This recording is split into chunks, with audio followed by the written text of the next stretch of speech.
अस्सलामुअलैकुम friend, this is Ejaz from the medicine सरकार। बिस्मॉल बिस्मॉल क्या है और बिस्मॉल की इस्तेमालात क्या है, इस वीडियो में आज मैं बात करूँगा।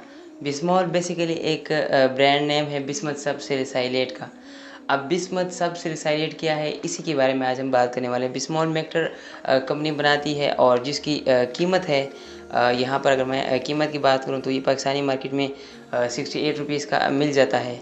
और ये एक एंटी डायरियल सिरप है, यानी आप एंटी डायरियल इसके ख़िलाफ़ इस्तेमाल कर सकते हैं। अगर इसके इंडिकेशन की बात करें, सबसे तो हम इसके बात करेंगे कि ये कैसे काम करता है और कैसे करता है। तो ये चीज़ अभी तक नामालूम है कि जो बिस्मॉल है, ये जो जिस बीमारी के ख़िलाफ़ इस्तेमाल होता है, उस बीमारी को ये कैसे कंट्रोल करता है, ये अभी तक मालूम ना हो सका क्यों कैसे कर रहा है। इसके बाद आप बात करते हैं इसके इंडिकेशन यानी इस्तेमालात के बारे में, यानी कौन कौन सी बीमारियों के ख़िलाफ़ इस्तेमाल होता है, कौन सी बीमारियों का इलाज इसे किया जा सकता है।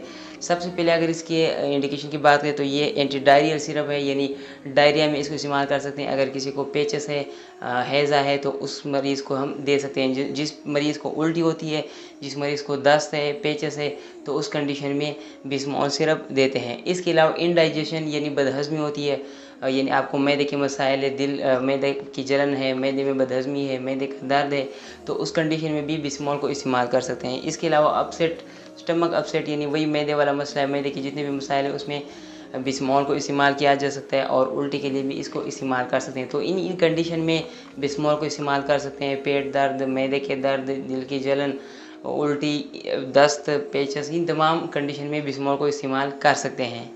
अब बात करते हैं कि कौन कौन सी कंडीशन में आप इस दवाई को इस्तेमाल नहीं कर सकते। पहले तो हमने बात की कि कौन कौन सी बीमारी में इस्तेमाल कर सकते हैं। अब उन कंडीशन की बात करेंगे कि जिसमें हम बिस्मॉल को नहीं दे सकते, या कोई पेशेंट बिस्मॉल ले रहा है तो उसको उन कंडीशन का पता होना चाहिए। अगर वो मसाइल है उस पेशेंट में, तो फिर वो बिस्मॉल इस्तेमाल ना करें। सबसे पहले अगर बात यहाँ पर पेप्टिक अल्सर की, अगर किसी को अल्सर है तो वो इस दवाई को इस्तेमाल ना करें, क्योंकि इस दवाई से जो अल्सर है वो ज़्यादा हो जाएगा और ब्लीडिंग शुरू हो जाएगी। तो उस मरीज़ को ये दवाई इस्तेमाल नहीं करनी चाहिए। कोशिश करनी चाहिए कि जो बिस्मॉल है वो इस्तेमाल ना करें। अगर बच्चों में ज़ुकाम है या चिकन पॉक्स है, तो वो भी इस दवाई को इस्तेमाल ना करें, क्योंकि उस कंडीशन में अगर आप इसको इस्तेमाल करेंगे तो सीरियस प्रॉब्लम हो सकते हैं। तो इसलिए कोशिश करें कि बिस्मॉल को उन बच्चों में ना दें जिनको चिकन पॉक्स या फ्लू का मसला हो। जैसे कि मैं पहले बता चुका हूँ कि पेप्टिक अल्सर में इस्तेमाल नहीं करना चाहिए, क्योंकि ये ब्लीडिंग पैदा करता है। और इसके साथ साथ अगर कोई मरीज़ प्लेटलेट्स की दवाई ले रहा है, एंटी प्लेटलेट्स यानी वेरफेरिन या क्लोपिडोग्रिल, जो खून को पतला करने वाली दवाइयाँ, अगर वो यूज़ कर रहे हैं तो फिर इस दवाई को इस्तेमाल ना करें। इससे भी ब्लीडिंग का मसला हो सकता है। तो फिर जब ब्लीडिंग ज़्यादा होगी तो खून ज़ाया होगा और उसको कमज़ोरी होगी, नुकसान हो सकता है, कुछ भी हो सकता है। तो इन कंडीशन में ये जो बिस्मॉल है इसको इस्तेमाल नहीं करना चाहिए। और जो बच्चे 1 साल से कम उम्र के बच्चे हैं, यानी 12 माह से कम है, उन बच्चों में भी अभी तक ये दवाई इस्तेमाल नहीं की गई है, ना इसकी हिफाजत की तस्दीक हो सकी है कि ये जो दवाई है 12 माह से कम बच्चों में महफूज है। तो कोशिश करें कि जिन बच्चों की उम्र 1 साल से कम है, उन बच्चों में आप बिस्मॉल दवाई ना दिया करें।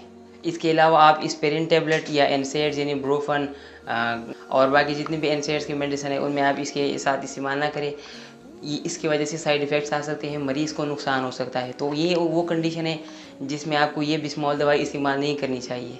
अब बात करते हैं इसके ओवरडोज़ के बारे में। अगर ओवरडोज़ की बात की जाए तो अगर कुछ इस तरह कंडीशन हो जाती है कि कोई मरीज़ ज़्यादा दवाई ले लेता है ओवरडोज़ होकर, यानी आम मिकदार से ज़्यादा ले लेता है, तो क्या करना चाहिए, उस टाइम पे फ़ौरन डॉक्टर के पास जाना चाहिए और चेकअप करवाना चाहिए। वैसे अगर ओवरडोज़ की अलामात है, यानी अगर कोई बच्चा या मरीज़ ओवरडोज़ कर ले, ज़्यादा दवाई पी ले, तो उसकी अलामात ये कि उसको सांस का मसला होगा, कान में उसको आवाज़ें सुनाई देगी और या कभी कभार सुनना ही बंद हो जाएगा। तो ये 3 अलामात है मेन। तो अगर इस तरह की अलामात आ जाए तो समझो कि ये दवाई ज़्यादा मिकदार में खा ली गई है। अब बात करें इसके डोज़ के बारे में। अगर मिकदार की बात की कितनी मिकदार लेनी चाहिए, तो जो बड़े लोग हैं 2 चम्मच लेनी चाहिए, एडल्ट के लिए 2 चम्मच रोज़ाना।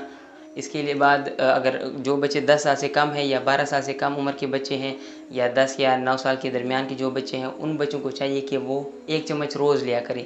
1 चम्मच से ज़्यादा ना लिया करें, क्योंकि फिर ओवरडोज़ हो जाएगा तो मसले हो सकते हैं। और जो बच्चे 6 साल से लेकर 9 साल तक की उम्र के हैं, उन बच्चों के चाहिए 2 चम्मच ले, जो छोटे चम्मच होते हैं। एक तो बड़े होते हैं, एक टेबल स्पून होता है, एक टी स्पून होता है। तो ये जो टी स्पून है वो लेना चाहिए, 2 चम्मच है वो। और जो बच्चे 3 साल और 6 साल के दरमियान में हैं, उन बच्चों को चाहिए कि 1 चम्मच लिया करें रोज़। तो ये बिस्मॉल के बारे में तमाम मालूमात हो गई। मुझे उम्मीद है आपको इससे बहुत ज़्यादा फ़ायदा हासिल हो गया होगा। और जो इसकी जो डोज़ है, हर 8 घंटे के बाद आपने ये खुराक देनी है। मुझे उम्मीद है इससे बहुत फ़र्क पड़ेगा और आप लोगों को भी बहुत फ़ायदा हो गया होगा। अगर कोई भी आपका सवाल है कमेंट्स में पूछ सकते हैं, इंशाल्लाह आपको इंस्टेंट रिप्लाई मिलेगा। वैसे गर्मी बहुत ज़्यादा है, मुझे भी जाना चाहिए। और इसके अलावा एक बात बता दूं कि मेरा एक चैनल है टेक्नोजाज के नाम से, मोबाइल के रिलेटेड। मैं लिंक डिस्क्रिप्शन में दे देता हूँ, अगर आप लोगों ने वहाँ पे जाना है तो सब्सक्राइब कर सकते हैं। आज के लिए बस इतना ही। अपना ख्याल रखिएगा। दीजिए साइनिंग ऑफ। अल्लाह हाफिज़।